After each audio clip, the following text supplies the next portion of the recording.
Welcome back to the deep dive. Today we're really getting into the weeds on modern micromobility, specifically e-scooters. They seem great, right? Convenient. But there's a growing issue, severe head trauma. We've done a deep dive into a very focused set of sources, centering on a key recent study. It's a retrospective case series by Saulitis and colleagues from 2024. They looked at patients admitted with e-scooter-related traumatic brain injury, TBI, in Riga, Latvia. Yeah, at the three biggest neurosurgery clinics there. And they focused on the peak riding seasons, April to October, in both 2022 and 23. So our mission here is to analyze this. Well, it's a limited group, but the data is alarming. We want to pull out what exactly turns a casual ride into a life-threatening event. Exactly. The source focuses on 28 patients, 28 admissions for TBI, just from e-scooters in that time frame.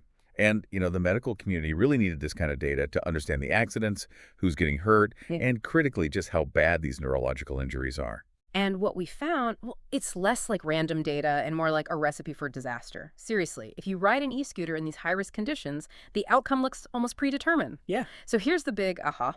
Right away, the study found this, like perfect storm of factors. Yeah. Of those 28 patients with serious brain injuries, 100%, none were wearing a helmet. Zero. And then, pile on top of that, over half, 51.5%, were under the influence of alcohol. Right. And then, this behavior clustered massively on summer weekends. So, this isn't just random traffic risk we're talking about. It feels more like recreational risk spiraling out of control. Okay, so let's paint a picture of the typical rider who gets injured like this. The median age was right at 30. So smack in the young adult range, mostly? Mm-hmm. Although the ages did vary quite a bit. The youngest was 12, the oldest 64. Right. Quite a spread. And confirming what we often see in other places, mostly male, right? 64.3%, 18 patients. That's correct. And looking at how these injuries happened, well, that's really telling. The vast majority, 82.2%. Yeah. So 23 out of the 28 cases were simply falls. Just losing control and falling. Just falling, not collisions. Well, only a small fraction, 17.8%, 5 cases involved a collision. And every single one of those was with a car. That's fascinating. So if, over 80% of these severe TBIs are just from falls, does that mean rider error? Or maybe infrastructure is actually the bigger thing to tackle, rather than just, focusing on cars hitting scooters? That's a really critical point this data highlights, yes. The dominance of falls suggests that rider behavior, maybe a loss of control due to impairment, perhaps even issues with pathways or low-speed obstacles, are driving these severe injuries more than high-speed traffic conflicts. Right. They're losing control on their own, often impaired, and getting devastatingly hurt without anything else hitting them. Which then brings us neatly to the timing. And this is where that sort of recreational picture gets even clearer. 3/4 of all these TBI patients, 21 people, they were admitted between Friday and Sunday. The weekend peak. Yeah, a huge weekend peak. Sunday actually had the most admissions, almost a third of them. And then seasonally, August was the peak month, over a fifth of the cases. It really paints a picture, doesn't it? People out enjoying summer weekends, maybe having a few drinks and ending up in neurosurgery. It does. And it's worth noting the time of day, too, because, a lot of international studies find these accidents cluster really late at night, like after bars close. Right. But this Riga study, it was different. It was an even 50-50 split.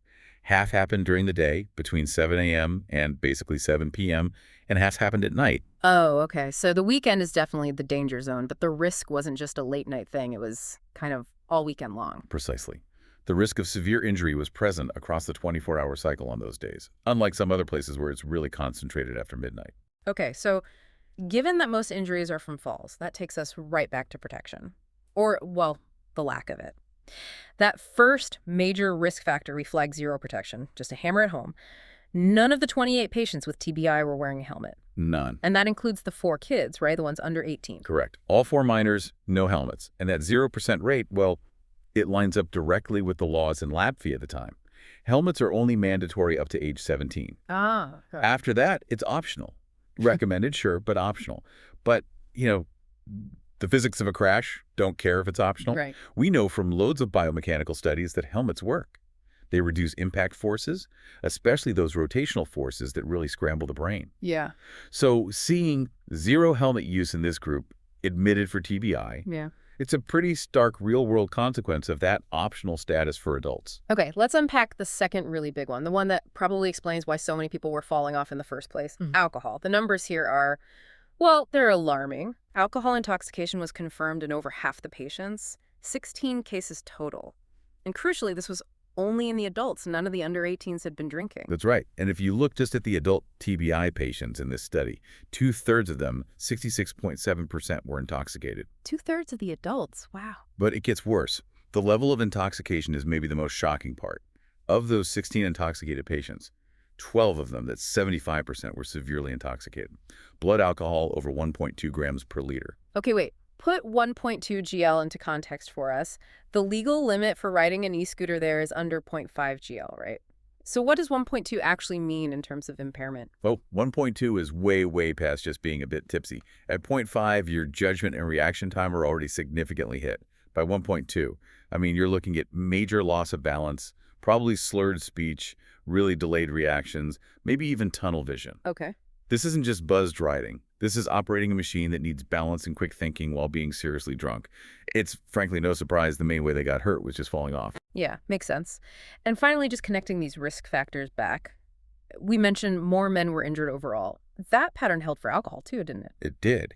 13 men compared to just 3 women were found to be intoxicated. So it suggests, a particularly high-risk behavior pattern among adult men using these scooters, especially, it seems, on those weekend nights when drinking is more likely. So you combine falls, often likely at speed, with absolutely no head protection. The types of injuries they saw were just devastating. All 28 patients had intracranial trauma injury inside the skull. Right. When you break down the specific TBI types, it's clear these were immediate life-threatening situations. Brain contusions, that's actually bruising of the brain tissue itself, were found in half the patients. Half of them. Wow. Yeah, and the hematomas, the bleeding inside the head, that was really prevalent. Traumatic subdural hematoma, SDH, was in almost 43%. That's bleeding under the brain's protective layers. It pools, pressure builds up fast. Need surgery quickly. Exactly. And epidural hematoma, EDH, was in almost 29%. That one's often arterial bleeding, meaning the pressure can build catastrophically fast. These are the kinds of injuries that send patients straight to the operating room. Yeah. We also saw concussion and traumatic subarachnoid hemorrhage that's bleeding in the space around the brain, each in about 18% of cases. Just listening to that list, yeah, it sounds like a neurosurgeon's absolute worst nightmare. And these severe brain injuries, they weren't isolated, right? They often came with other major trauma to the head. That's right. Craniofacial fractures were incredibly common, found in 71% of patients. 20 cases. And these weren't minor breaks. We're talking fractures of the cranial vault, the main dome of the skull in half the patients. Skull base fractures in nearly 47%. Facial bone fractures also around 47%. And then beyond the head, things like severe abrasions, road rash, were seen in almost 2/3 of patients. Clear evidence they hit the pavement hard and slid. And that level of severity obviously meant serious interventions were needed. Absolutely. 6 patients, which is over 1/5 of the group, needed emergency neurosurgery. Things like a craniotomy, opening the skull to remove those hematomas before the pressure inside became fatal. But even with that kind of emergency intervention, there was still a fatal outcome in this group, wasn't there? Tragically, yes. One patient died, a 30-year-old male. He was one of the severely intoxicated patients, over that 1.2 GL level. His accident happened around 5 a.m., so yeah, likely riding very early morning. Okay. He initially had a craniotomy, but then his condition worsened. He actually needed a second, much more drastic surgery called a decompressive craniectomy. That's where they have to temporarily remove a large piece of the skull bone itself because the brain is swelling so severely. Even after the first surgery, the pressure was just too high. It really speaks to the brutal level of trauma these falls can inflict when you combine intoxication and no helmet. So the study's main conclusion, drawing that undeniable line between the severe injuries, the alcohol, and the total lack of helmets, is really an urgent call for action.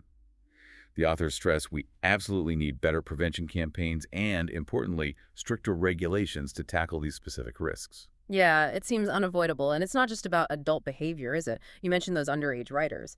2 cases were kids under 14, the legal age to ride. Correct. That points to a failure somewhere in the system, right?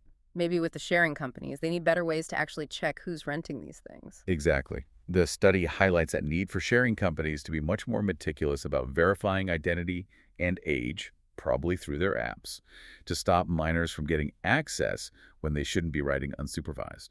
Okay. But helmets for adults. That seems like the really tricky one, doesn't it? The study recommends making them mandatory, but how realistic is that? People push back, right? It feels less convenient. Oh, it's a huge challenge for lawmakers. There's definitely that perception issue. Helmets reduce the grab-and-go convenience. And then for shared scooters, there's that very practical problem of hygiene. Right. Who wants to wear a helmet someone else just sweated in? Precisely. How do you manage that safely and practically if dozens of people might use the same helmet in a day? So it's a massive hurdle. Yeah. How do you solve the safety crisis without basically killing the convenience factor that makes scooters popular in the first place? Well, the authors suggest cooperation is key. Getting regulators, the sharing companies, and maybe helmet makers to work together. Like maybe setting up helmet rental stations next to the scooter rinks. That's one idea they floated, yes. Dedicated stations with verified, cleaned helmets could solve the hygiene and access problem. But, fundamentally, we probably need to look beyond just recommendations. We need enforcement. We might need technology. Because it feels pretty clear that just asking people nicely isn't stopping these devastating weekend injuries fueled by alcohol. Exactly. Relying solely on individual responsibility, especially when severe intoxication is involved, is demonstrably failing. We need policies, maybe infrastructure changes to make simple falls less likely, or perhaps technology that directly addresses rider impairment. Okay, so let's quickly summarize this deep dive for you, the listener.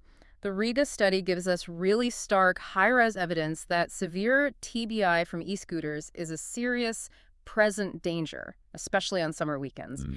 And this danger is overwhelmingly tied to that lethal mix. Severe alcohol intoxication way over the limit, combined with absolutely no protective gear, specifically helmets. And for you, thinking about this, the analysis shows it's a complex problem with layers. You've got structural issues like maybe inadequate bike lanes or pathways. You've got gaps in safety rules for adults. But you also have these really ingrained behavioral patterns, especially the drinking, that laws find really hard to shift. Right. Which brings us to a final, maybe provocative thought based on all this.